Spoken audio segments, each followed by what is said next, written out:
Il Veneto dichiara guerra alle nutrie e lo fa con un'app che entro fine mese verrà lanciata sulla piattaforma Google, il cui nome è ancora in corso d'opera.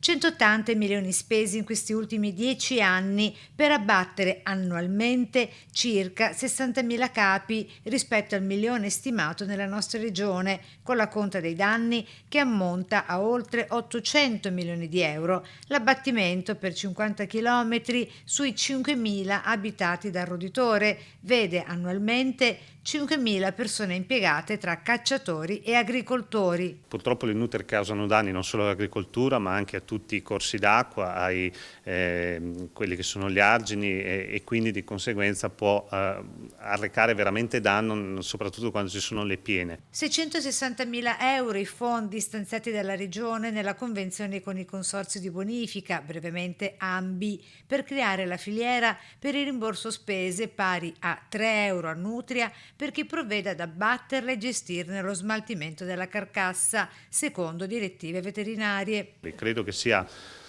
un'operazione importante che va nella direzione giusta, cercando di risolvere un problema, ripeto, sia delle imprese agricole sia dei consorzi di bonifica, ma poi che si riflette direttamente sulla sicurezza del cittadino.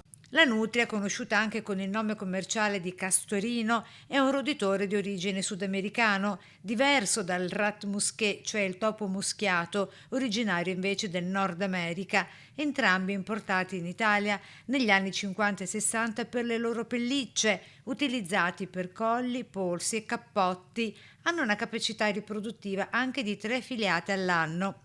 Anche il cinghiale Libis sacro, conosciuto come specie aliena invasiva, verranno inseriti con le nutrie nell'app regionale veneta. È evidente che bisognerebbe intervenire per cercare di contenere la specie con prelievi nell'ordine del 500-600 mila esemplari almeno, e quindi siamo un po' distanti.